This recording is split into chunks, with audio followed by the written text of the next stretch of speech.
दोस्तों नमस्कार। आप लोगों ने गाना सुना होगा। गाने का नाम है चंदा रे कभी तो जमी पे आ, बैठेंगे बातें करेंगे। तो वो चंदा जमी आसमान पे जो है जिस उसके बारे में बहुत सारी पर्सोनिफिकेशंस होते हैं, अलग अलग ढंग से उस चंदा को याद करते हैं। लेकिन चूंकि चुनावी माहौल है और चुनाव के दौर में जिस चंदा की बात होती है तो सारी पार्टियां यही चाहती हैं कि चंदा रे कभी तो जमी पे आ। लेकिन चंदा का जो नियम बना 2018 में, वो बना था इलेक्टोरल बॉन्ड के नाम पे, और पूरा लोकसभा में राज्यसभा में एक बिल ले आके एक कानून के रूप में इसको लागू किया गया। तो उस कानून पे आज उस चंदे पे एक तरह से उसको सुप्रीम कोर्ट ने अवैध घोषित कर दिया है, अनकॉन्स्टिट्यूशनल कह दिया, असंवैधानिक। तो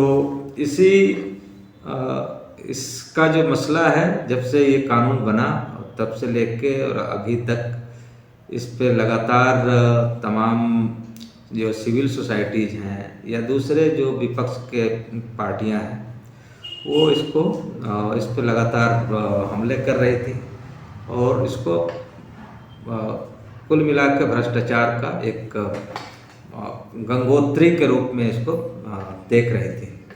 और चूंकि जिस तरह के आंकड़े आए हैं तो उससे तो यही लगता है कि जो सत्ता में है, जो शासक है, उसको ही सब कुछ मिलेगा। बाकी जो इतर विचार रखने वाले हैं, सही विचार रखने वाले हैं, वो बिना इसके वो कुछ कर भी नहीं पाएंगे। बाकी तमाशेबाजी के साथ तमाशाबाजी और खूब पैसे बहाने का एक पूरा तंत्र विकसित होता चला गया था। तो देखते हैं कि इस पर कितना लगाम लगेगा। और चूँकि अभी आज फैसला आया है सुप्रीम कोर्ट का, एक बड़ा फैसला है जिस पे तमाम राजनीतिक पार्टियां अपने अपने तरीके से इस पे प्रतिक्रियाएं दे रही हैं। तो इसी पे बात करने के लिए हम अपने स्टूडियो में कुछ खास मेहमानों को बुलाए हैं। तो पहले उनसे हम मिलते हैं। तो हमारे साथ स्टूडियो में आज हमारे डायरेक्टर और एडिटर सुनील चौधरी और सरोदेव यादव जी हैं इस पे बात करने के लिए, और ख़ास करके चुनाव और चुनाव के बाद चुनावी चंदा का जो मसला है और सुप्रीम कोर्ट का जो आज का ये पूरा मामला है। तो पहले तो मैं सुनील जी आपसे जानना चाहूँगा कि ये बॉन्ड वाला मामला कहाँ से आ गया और क्या था, ये कानूनी रूप कैसे लिया और इसके पीछे कारण क्या था। सरकार तो कहती थी कि ट्रांसपेरेंसी होगी, लेकिन उल्टा ही सब कुछ इसके साथ चला और आज सुप्रीम कोर्ट को भी इसको बताना पड़ा कि ये अनकॉन्स्टिट्यूशनल है, असंवैधानिक है। तो थोड़ा इस पे एक आप विस्तार में आप रख पाएँ, तो उसके बाद हम बात आगे करते हैं। ये बीजेपी सरकार 29 जनवरी 2018 को इलेक्टोरल बॉन्ड लेकर आई और इस बॉन्ड में उन्होंने कहा कि राजनीतिक पार्टियों को चंदा देने का एक पारदर्शी और वैध तरीका है। कोई भी आदमी इस देश के नागरिक 1000 से लेकर लगभग 1 करोड़ रुपए तक किसी भी राजनीतिक पार्टी को वैध तरीके से चंदा दे सकता है। इसे उन्होंने वचन पत्र जैसा नाम दिया। तो ये जो इलेक्टोरल बॉन्ड है, इस बॉन्ड को सबसे पहले हम समझे कि ये बॉन्ड जो भाजपा की मंशा थी, सबसे इसमें जो छुपी हुई तथ्य है कि इसमें चंदा देने वाले के नाम को गुप्त रखा जाएगा। यहीं पर एक सवाल खड़ा होता है। चंदा तो हर राजनीतिक पार्टी लेती है, चुनाव लड़ती है, चंदा लेती है, जनता से ही चंदा लेती है, लेकिन आज तक किसी ने ऐसा नहीं सोचा कि इस चंदा को हम वैध तरीके से लिए जाए, और सरकार उसको सबसे बड़ा सफेद झूठ कि इसमें पारदर्शिता होगी, तो इसको सुप्रीम कोर्ट ने, chief justice of India Chandrachud ji ने कहा कि यह असंवैधानिक है और इसमें पारदर्शिता का कहीं से बात नहीं है।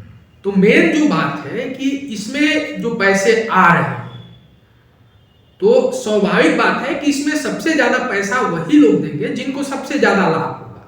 तो इस राजनीति में सबसे ज्यादा लाभ कॉर्पोरेट को हो रहा है, तो कॉर्पोरेट इसमें बेनामी संपत्ति को अपना चंदा के रूप में देंगे, जो उनका नाम गुप्त रहेगा और सरकार के पास पैसा भी पहुंच जाएगा। तो इसलिए, और सरकार का सोच है कि हमारे पास चंदा मांगने का नहीं पड़ेगा, सीधे सीधे कॉर्पोरेट से हमारे पास पैसा आ जाएगा, बॉन्ड के रूप में आ जाएगा। और दूसरा जो चीज है कि इस बॉन्ड के रूप में फॉरेन जो कंपनियां हैं, वो भी देसी कंपनियों के माध्यम से बड़े पैमाने पर पैसा हमारे पास दे देगी। और पैसा का जो खेल है जो राजनीति में चलता है, तो उसके सहारे हम चुनाव में जाएंगे और चुनाव जीतते रहेंगे। जो आर्थिक सवाल है, धनबल का सवाल है, ये सवाल खत्म हो जाएगा। तो ये सीधा सीधा आप कहिए कि जनता के पैसे का एक तरीके से लूट है। लूट इस सेंस में है कि पैसा तो जनता का है, और जनता का जब पैसा है और यह लोकतंत्र है, लोकतंत्र में जनता मालिक होती है, तो जनता का जानने का ये हक है कि हमारा पैसा आ कहां से रहा है और जा कहां रहा है। कोई भी राजनीतिक पार्टी जब वो चुनाव लड़ रही है, तो उसके पास पैसे कहां से आ रहे हैं और कहां खर्च हो रहे हैं। ये राइट टू इंफॉर्मेशन, सूचना के अधिकार के तहत जनता को जानने का हक है, और यही सुप्रीम कोर्ट ने कहा कि यह जनता के जानने का मौलिक अधिकार है, राइट टू इंफॉर्मेशन के तहत और अभिव्यक्ति की स्वतंत्रता के तहत, कि ये पैसे कहां से आ रहे हैं और कहां जा रहे हैं। जी, लेकिन चंदा तो पहले भी लिया जाता था, तो ये पहले वाले चंदे में और इस वाले चंदे में बेसिक फर्क क्या है? अभी भी तो लोग देना चाहते हैं। इसमें पहले कोई नियम था कि भाई इससे ज़्यादा देंगे तो आपको बताना पड़ेगा, इससे कम देंगे तो आप ना भी बताएं तो भी काम चल जाएगा। देखिए, इसमें था कि लगभग 20,000 से नीचे आपको चंदा मिलता है तो बताना नहीं है, 20,000 से ऊपर जो भी चंदा मिलता है, मैंने एक व्यक्ति देता है 20,000 से नीचे तो उसको बताना नहीं है, बताने की जरूरत नहीं। हाँ, 20,000 से ऊपर अगर चंदा किसी भी राजनीतिक पार्टी को मिलता है तो उसे बताना पड़ता है कि ये फलाना आदमी दे रहे हैं। तो इस जो इलेक्टोरल बॉन्ड आया, तो इसमें ये बातें अब छुप गई।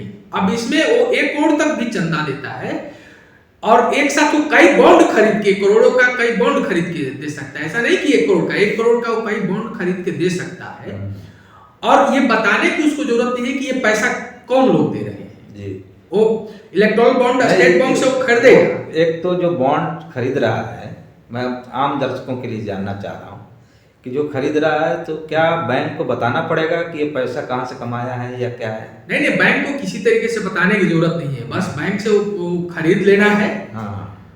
और वो खरीदेगा, उसका नाम रहेगा, लेकिन वह किस राजनीतिक पार्टी को दिया जा रहा है ये गुप्त रहेगा, वो आदमी का नाम गुप्त रहेगा। तो ये तो पहले से भी ज्यादा बड़ा ये भ्रष्टाचार है, भयंकर। ये एक भयंकर कहिए कि भ्रष्टाचार है, और काले धन को एक तरीके से जो शंका जाहिर की जा रही है कि काले धन को सफेद करने का एक तरीका भी है कि जितने भी काले धन है इसके माध्यम से राजनीतिक पार्टियों के पास आ जाएगा। और स्वाभाविक बात है कि राजनीतिक पार्टी की जिनकी सरकार है उसके पास सबसे ज्यादा पैसा आएगा। जैसे इस सरकार में हम लोग देखे भी कि जो चंदा आया है इलेक्टोरल बॉन्ड के नाम पर 5 वर्षों में, तो उसमें सबसे ज्यादा 58% चंदा जो है भाजपा के पास आया है। लगभग 24 कंपनियों पॉलिटिकल पार्टी के पास चंदा आया है, तो 23 पार्टी के पास आप समझ सकते हैं कि 42% में 23 पार्टियों के पास बटा है, और 58% एक पार्टी को सिंगल अकेले मिला है। तो इससे आप समझ सकते हैं कि किस तरीके से पैसे जो है एक खास राजनीतिक पार्टी के पास आ रहा है, और वह वैध तरीके से पूरे वैधानिक अमलजामा पहना के पैसे आ रहे हैं। जी जी।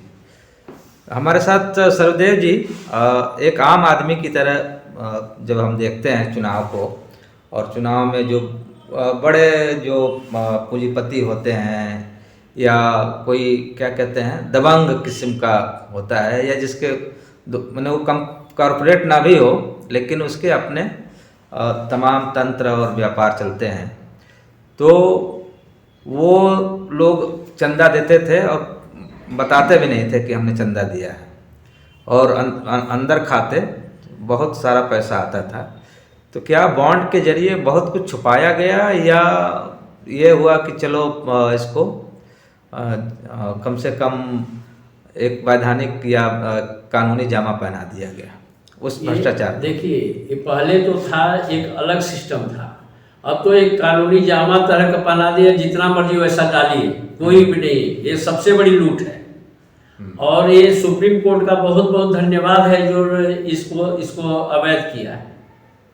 और इसमें जो है जो भी है पार्टी, चाहे बीजेपी हो, सपा हो, कोई भी है, हर एक पार्टियों के लिए ये जो है अच्छा नहीं हुआ है कि ब्लैक मनी जितने भी इसको वाइट कर रहे हैं, और इस पे रोक लगना ही बहुत जरूरी था। नहीं, एक तो नरेंद्र मोदी 2006 में नोटबंदी लेके आए थे, और उन्होंने कहा था कि इससे सबसे ज़्यादा काला धन वापस आएगा, और काला धन तो किस तरह से आया वो सब हम सब जानते हैं। कहीं ये इसका दूसरा तो वो नहीं था कि चलो अब उधर से नहीं तो अब इधर से हमको दो, कोई एक ऐसा नाली बनाया जा रहा था। अरे भी तो काला धन तो आया ही, तो जितने भी काला धन थे वो वाइट हो गए, पार्टी के थ्रू आ गया या इन्हीं के पास आना था। वो पहले ही बोल दिए थे कि मैं सारा काला धन लाऊंगा, सारा काला धन ला दिए, इलेक्ट्रो के बॉन्ड के थ्रू आ गया सारा। तो ये जो कह रहे हैं सरदेव जी, तो काला धन कहाँ गया? वो फाइनली ये कह रहे हैं कि भाई काला धन तो आया, लेकिन कहाँ आया वो शायद ये इलेक्टोरल बॉन्ड्स उसका अगला वो कदम था क्या? ना देखिए, काला धन जो आया मोदी जी के कथनानुसार, वो तो आया नहीं, वो पता ही नहीं चला कि काला धन कहाँ गायब हो गया। इसमें सबसे बड़ा जो सवाल है कि जो है कि एक कॉरपोरेट लॉबी जो राजनीति पर हावी है, वो कॉरपोरेट लॉबी फॉरेन से लेकर हमारे देश की कॉरपोरेट लॉबी है, दोनों कॉरपोरेट लॉबी, और उनको इलेक्ट्रोल बॉन्ड के सहारे काला धन को छिपाने का या सीधे चंदा देने का एक रास्ता मिल गया। काला धन हम नहीं कहे, एक सीधे पैसा देने का एक रास्ता मिल गया। जो पहले पैसा भाजपा थी कि एक नोट एक वोट का नारा देती थी और इसके सहारे सत्ता में आई थी, तो उसमें उनको कहीं हिसाब नहीं देना था, कहीं जनता, लेकिन उनके कार्यकर्ता डोर टू डोर घूम रहे थे। अब इसमें क्या है कि किसी कार्यकर्ता को डोर टू डोर नहीं जाना है, जिसको सरकार से बड़े पैमाने पर काम लेना है, बड़ा ठेका लेना है, बड़े पैमाने पर काम लेना है, बड़ा इन्वेस्टमेंट करना है, तो उसके लिए इलेक्ट्रोल बॉन्ड के सहारे पैसा दे दीजिए और वो बड़ा ठेका, बड़ा काम आप ले लीजिए, और दोनों वैध तरीके से इस देश में हो जाएगा। तो ये मोदी जी ने बहुत एक साफ रास्ता निकाला, और उसने कहा, मोदी जी इस पर जो कहे कि इसमें काले धन पर रोक लगेगा, यही सबसे झूठ है, सबसे बड़ा झूठ है, सबसे बड़ा झूठ, सबसे बड़ा झूठ है। और दूसरा उन्होंने कहा कि इसमें पारदर्शिता होगी, ये भी सबसे बड़ा, यह भी सबसे बड़ा झूठ है। ये दोनों जो है सबसे बड़ा झूठ है, और ये हमारे लोकतंत्र के लिए सबसे बड़ा खतरा है, और आजादी के लिए भी खतरा है, क्योंकि फॉरेन का मनी आके यहाँ इन्वेस्ट होगा और वह लॉबी करके वो राजनीति करेगी, और वह राजनीति किसके पक्ष में जाएगा ये कोई नहीं जानता है, लेकिन यह तय है कि जो फॉरेन इन्वेस्टमेंट मनी आएगा और जो कॉर्पोरेट मनी होगा वो जनता के विरोध में राजनीति होगा, क्योंकि वो जनता के माध्यम से नहीं हो रहा है। कल जो पैसा जनता के माध्यम से आता था, जनता के हाथ से आता था, तो उस पर जनता का दबाव रहता कि आप हमसे चंदा लिए हैं, आप हमारा काम कीजिए। और जनता को आप देखिएगा एक नेचर कि जनता कभी भी अपना व्यक्तिगत काम नहीं करती है, वो जब भी काम करती है तो वो सामूहिक काम करती है। करती है, वो देश के सामूहिक काम को रखती है, तो इससे देश का एक विकास होता है। लेकिन जब फॉरेन इन्वेस्टमेंट होता है, फॉरेन लॉबी जो हावी होगा राजनीति में, तो वो अपने निजी प्रॉफिट के लिए उसका उपयोग करेगा। तो इलेक्टोरल बॉन्ड का सबसे बड़ा खतरा एक तरीके से लोकतंत्र पर खतरा है। जी, एक चीज़ और मैं जानना चाह रहा हूँ कि बीजेपी का एनआरआईज जो वो है पैसा, मतलब उसको आने में शायद थोड़ी दिक्कत होती थी, डायरेक्ट कैसे भेजा जाए।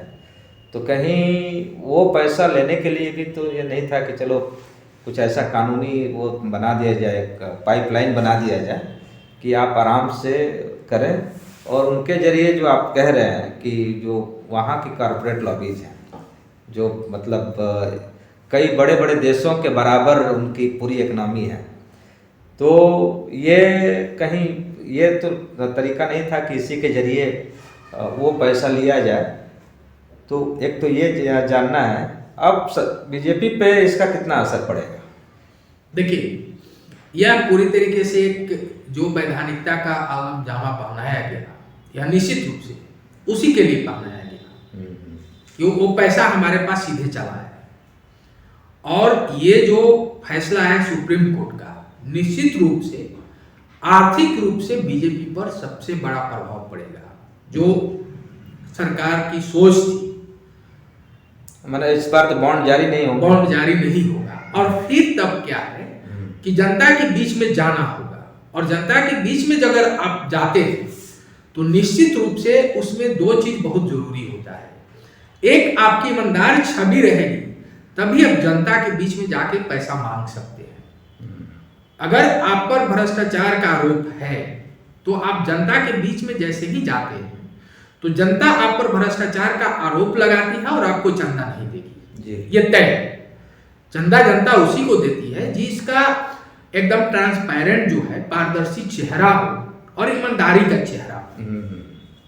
तो हमको लगता है कि भाजपा के पास ये संकट आया है, भले ईडी की छापेमारी विपक्ष में हो रही हो, लेकिन अब उनके नेताओं के पास इतना साहस नहीं है कि वो आम आदमी के पास जाके चंदा मांग सके। जी यादव जी, अब राम नाम की चदरिया ओढ़ लिए हैं बीजेपी वाले, तो कहीं अब ये राम नाम के भरोसे या राम नाम के नाम पे, मंदिर के नाम पे या और काम बढ़ाने के नाम पे कहीं फिर से कोई नया तरीका तो नहीं अपना लेंगे। दूसरा कि इतनी कमा लिया है अभी तक कि अब उनको कोई फर्क नहीं पड़ेगा, बाकी लोगों को शायद ज़्यादा फर्क पड़े। देखिए, ये बहुत देश की विडंबना है कि जो बीजेपी का ऑफिस कहीं कहीं हुआ करता था और टूटे फूटे हुआ था, लेकिन आज हर एक स्टेट में, इवन जिले प्रदेश का, दिल्ली का, और हर एक स्टेट में छोटे छोटे जगहों में भी इनका शानदार आलीशान जो है ऑफिस बना। जो इनका राष्ट्रीय कार्यालय ऑफिस है, जो 5 स्टार होटल को भी फेल करता है, कहाँ से बना? सब यही तो है, तो काला धन, यही तो सब आया है। इलेक्ट्रॉनिक बॉन्ड हो या ऐसे हो, ये सब लूट का ही तो पैसा है।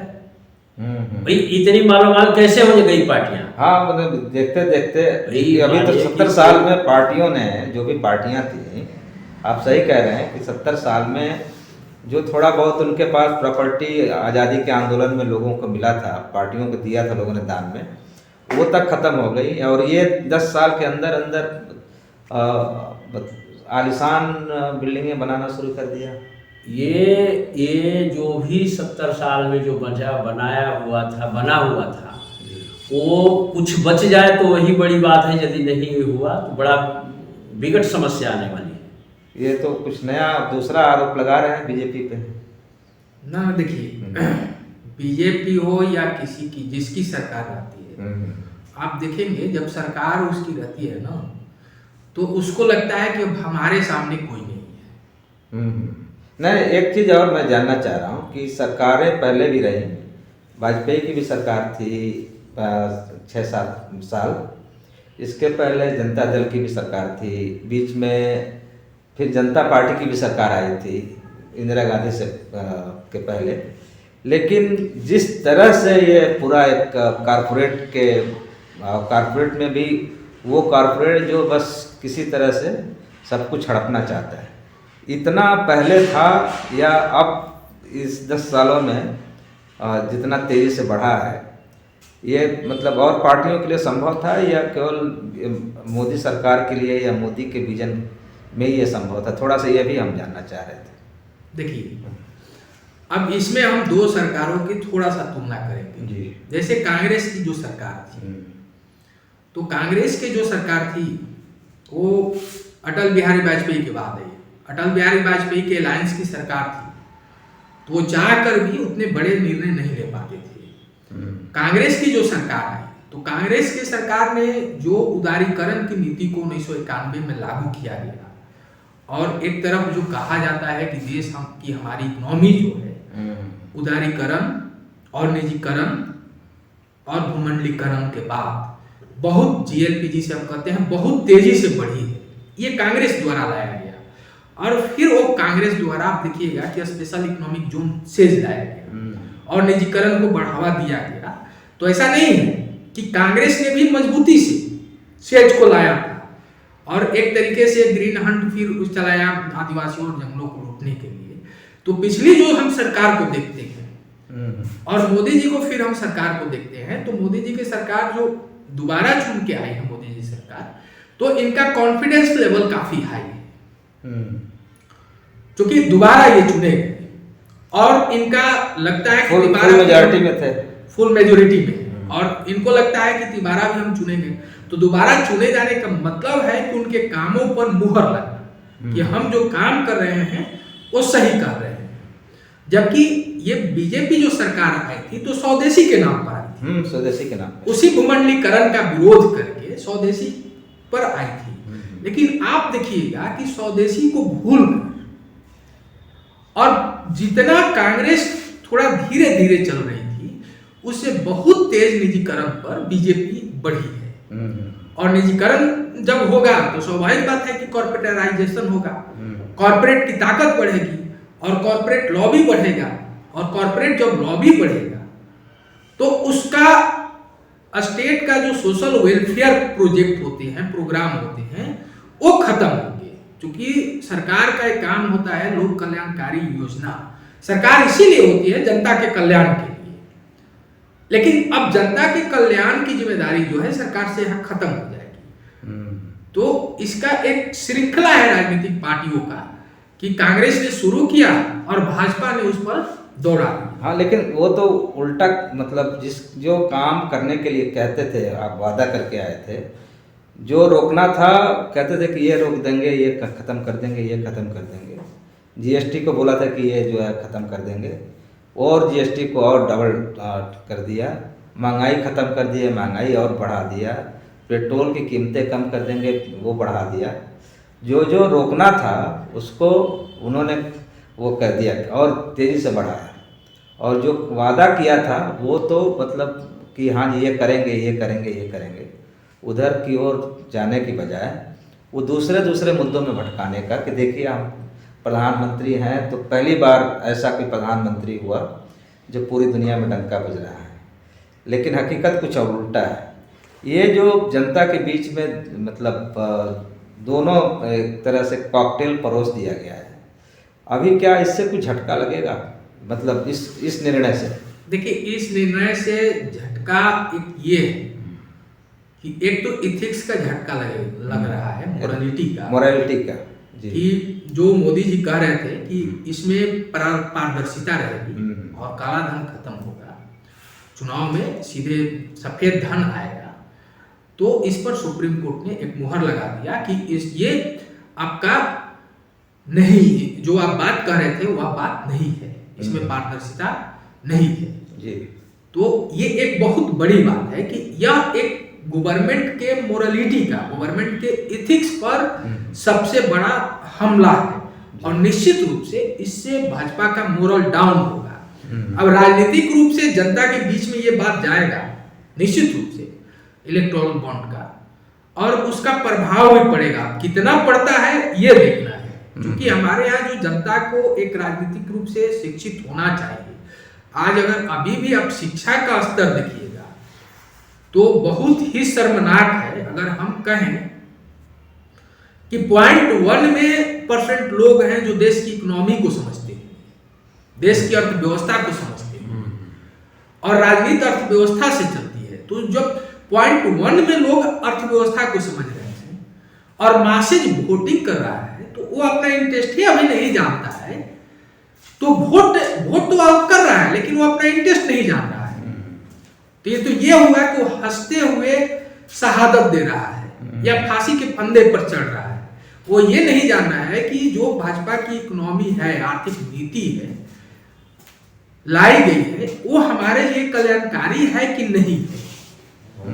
अभी तो और जाने भी ना वह जो है उसको वोट दे रही है। तो जब आर्थिक व्यवस्था को समझती नहीं है, आर्थिक नीति को समझती नहीं है, वह यह भी नहीं समझती ये है। क्या काम बीजेपी इसी का फायदा उठा रही है? निश्चित रूप से चुनाव में बीजेपी जो है एक जनता को अशिक्षित होने का सबसे बड़ा फायदा इस चुनावी राजनीति में भाजपा उठा रही है। वो जो भी लाए उसका एक सकारात्मक माहौल बना के मीडिया के द्वारा और अपने पक्ष में जनता, चूंकि जनता आखिर जानती कहां से है, किसी भी चीज के बारे में जानकारी जनता को मीडिया के द्वारा मिलता है। और मीडिया जब किसी चीज को अगर बहुत अच्छा बना के रखेगी तो जनता को लगता है कि हाँ ये बहुत अच्छा है। वह अपने जीवन को नहीं देखती है, वह अपने बच्चे को नहीं देखती है कि मेरा बच्चा को एजुकेशन क्यों नहीं मिल रहा है। आप अभी कल IIT का रिजल्ट आया है, लड़का सुसाइड किया है। अब आप देश की स्थिति से समझ सकते हैं कि उसमें 25,000 मात्र सीट है। यानी कि अब समझिए जहां 1 अरब 40 करोड़ जनसंख्या है, हम कह रहे हैं कि दूसरी दुनिया की सबसे चौथी इकोनॉमी बन रही है। अब पढ़ने वाले बच्चों के लिए 25,000 सीट, उसमें भी कंप्यूटर साइंस का आप देखिएगा तो मुश्किल से 2,000 सीट जाएगा। यानी कि अच्छा से कोई देश में पढ़ना चाहता है तो मात्र उसके लिए 2,000 सीट है। तो आप समझ सकते हैं कि 2,000 सीट में कौन से लड़के आएंगे? जी 2,000 आएंगे, मात्र 2,000 आएंगे तो 2,000 और सारे बच्चे, बाकी लाखों बच्चे अब वो क्या करेंगे? वो डिप्रेशन में जाएंगे। किसी के गार्जियन खेत बेच के पढ़ाता है सरकार। तो ये इस सरकार को जो इस विकास की वादा है, इस वादा से आप समझ सकते हैं कि इस डाटा ये कितना मतलब शर्मनाक है कि मात्र हम 2,000 लड़के को अच्छे से पढ़ा सकते हैं। और उसमें भी जानते हैं दूसरा जो बात क्या है, उसकी फीस 3 लाख रुपया किया गया है। यानी कि गरीब बच्चे पहले ही आउट हो जाएंगे, सालाना 3 लाख। दूसरा जो है कि उसमें 50% प्रोफेसर का सीट खाली है। अब ये भी एक आश्चर्य देखिए। और तो भी मैंने जो सबसे देश का बेस्ट इंस्टीट्यूट है उसका हालत ये है, बाकी का क्या होगा? बाकी का क्या होगा? बाकी देश में जितने इंस्टीट्यूट चल रहे हैं तो वो 10 रुपए के कागज के डिग्री बांट रहे हैं। इस पे हम एक अलग से हम बातचीत करेंगे जरूर। और क्योंकि एक बहुत महत्वपूर्ण मुद्दा है शिक्षा, और शिक्षा से रिलेटेड जो पूरी राजनीति चल रही है उसके तमाम पहलू हैं, आर्थिक, राजनीतिक, सामाजिक पहलू हैं। यादव जी, एक छोटा सा सवाल आपसे कि मैंने एक आम आदमी की तरह जब एक छोटा सा प्रोग्राम करते हैं घर पे, 10 लोगों को बुलाते हैं, 10 मेहमान, तो 15 दिन से हालत ख़राब हो जाती है। पैसे का जुगाड़ करना पड़ता है कि क्या सामान आएगा, क्या होगा, कहाँ बैठाएंगे, क्या करेंगे। और आपको 10-15 लोगों को बैठाने के लिए, उनको बुला के खिलाने पिलाने के लिए एक आम आदमी जिस तरह से करता है, एक छोटा सा टेंट भी लगा है, तो गए गुजरे पे भी 50-60 हज़ार रुपये खर्च हो जाते हैं। और एक प्रोग्राम कोई पार्टी करती है तो पता चला कि बड़े बड़े मतलब 5 स्टार टेंट आजकल लग गए हैं। बड़े प्रधानमंत्री आ जाएं या गृह मंत्री पहुंच रहे हैं, तो ये जो पूरा मतलब पानी की तरह पैसा बहाया जाता है केवल प्रोग्राम करने के लिए। जीतना हारना तो दूर की बात है। तो केवल ये हम कह रहे हैं कि ये तो जो बॉन्ड है, बॉन्ड के अलावा जितना पैसा है जो भी शासक पार्टियां हैं, या अभी तो बीजेपी ही है, तो क्या इससे कोई बहुत फर्क पड़ेगा या सब कुछ खत्म हो गया है, बाद में अब ये आया है कि चलो जी दिखा देते हैं कि नहीं नहीं, ये जो है इलेक्ट्रॉनिक बॉन्ड या इस तरह के 50 तरह के धंधे हैं, जितनी भी राजनीति है। अब एक आदमी जो है जो इतना एक प्रोग्राम में इतना पैसा खर्च करता है, वो हर एक पार्टियों में होता है, लेकिन बीजेपी का जितना पैसा खर्च होता है, केवल चुनाव में इतना पैसा खर्च हो जाता है कि जो देश का जो कर्ज है वो खत्म हो जाएगा। बहुत सही कह रहे हैं। इन पार्टियों के पास पैसा कहाँ से, तो देश को बेच रहे हैं, अपने पास पैसे भर रहे हैं, और ये है कि देश पर कर्जा है, बच्चा पैदा होने वाला भी लाखों में कर्जेदार है। ये लोगों को कुछ नहीं है, ये लोग जितने अपने आप को दिखाते हैं पब्लिक को धोखा दे रहे हैं, बाकी कुछ नहीं है। पैसा देश में इस तरह से आप देखेंगे कि तो पैसा पानी की तरह बहता है। कोई रोटी के लिए तरस रहा है और किसी का पैसा इतना था कि उसको गिनती ही नहीं कि पैसा कितना है। जी क्यों भाई, देश तो आज़ाद हो तो सभी बराबर थे, सबके योगदान थे, क्या हुआ, पैसा कहाँ से आया? उनकी इंक्वायरी नहीं होगी। यदि एक नॉर्मल आदमी यदि कोई बात है तो जीएसटी तुमने नहीं भरा, तुम्हारे पास इतना होना चाहिए, ये टैक्स तुमने नहीं भरा, तुम्हारे पास इतना होना चाहिए, लेकिन ये जो पैसा बह रहा है इनका क्या होना चाहिए? इसका क्या होना चाहिए? वही सवाल कि खत्म हो चुका है। केवल अब ये था कि एक खाना पूर्ति करनी थी सुप्रीम कोर्ट को, इसको बहुत पहले हो जाना चाहिए था। जो दूसरे जो तरीके हैं क्या बोलते हैं, चंदा के या तौर तरीके हैं, कहाँ से किस सेक्शन को हम इन्फ्लुएंस करेंगे। एफडीआई का मसला है, एफडीआई के जरिए ले आने में कितनी बड़ा पैसे का इस्तेमाल होता है और लोग करते भी हैं। तो अभी क्या कुछ उम्मीद बची है या मान ले कि नई शुरुआत हो रही है? ना देखिए, जब तक जनता है, जनता की ताकत है, उम्मीद पूरी बची है। हर सरकार जब चलती है, उसका दौर चलता है, तो लगता है कि मेरे सामने कोई नहीं है, लेकिन जमीन कहाँ से खिसकती है उसको पता ही नहीं चलता है। जैसे इसके पहले कांग्रेस की सरकार चल रही थी, 10 बरस चली, लेकिन 10वां बरस के बाद तीसरा जो चुनाव होने लगा तो कांग्रेस को ये पता नहीं चला कि हमारी जमीन खिसक गई है। कांग्रेस भी इसी दम के साथ चुनाव लड़ रही थी, लेकिन उसको पता नहीं चला कि जमीन हमारी खिसक गई है। भाजपा को भी जब ये चुनाव लड़ रही है तो ऐसा नहीं है, एहसास है कि हमारी जमीन खिसक रही है। इसके कई उदाहरण हैं, कई जगह सरकार लगातार झुक रही है। तो बिहार में भी तो शायद वही बिहार में नीतीश कुमार के साथ समझौता अलायंस करना, वह एक बड़ा संकेत दे रहा है कि सरकार डरी हुई है और सरकार झुकी हुई है। सरकार को एहसास हो गया है कि वहां हमारी जमीन जो है खिसक गई है, इसलिए उन्होंने अलायंस किया। तो ऐसा नहीं है, क्योंकि जनता, देखिए अंततः जनता निर्णय लेती है और लोकतंत्र में जनता मालिक होती है। तो तमाम मीडिया को चेहरा गढ़ने के बाद भी जनता अपना भी जीवन देखती है कि हमें क्या मिला जी। और जिस दिन ये मूल्यांकन करती है कि हमें क्या मिला, उस दिन सरकार बदलने का निर्णय वो लेती है। नहीं, एक चीज और थोड़ी सी मुझे, एक होता है लोकतंत्र, एक होता है राजतंत्र। तो एक राजतंत्रीय व्यवस्था में भले जनता तबाही में जी रही है, जैसे भी जी रही है, राजा यदि पूरा उसके साथ रहता है, शानो शौकत के साथ रहता है, तो जनता को भी लगता है कि हमारा राजा देखो सबसे बड़ा वो है, दुनिया में उसका बज रहा है, सबसे बड़ा राजा है, उसके इतने बड़े बड़े प्लेन में चलता है, इतने बड़े महल में रहता है। तो ये भी तो खुशी देता है जनता को। तो कहीं वो लोकतांत्रिक जो चेतना थी कि हाँ हमें क्या मिला, वो कहीं अब फिर से उभरने की कोई उम्मीद लग रही है। हालांकि किसान तो आ गए हैं दिल्ली के बॉर्डर पे। देखिए, उम्मीद तो पूरी है, हम उम्मीद नहीं छोड़ सकते, क्योंकि हम जनता के एक हिस्सा है। हम मीडिया है तो हम जनता के भी एक हिस्सा है, और जनता के जब हिस्सा है तो जनता के पास उम्मीद ही बची है।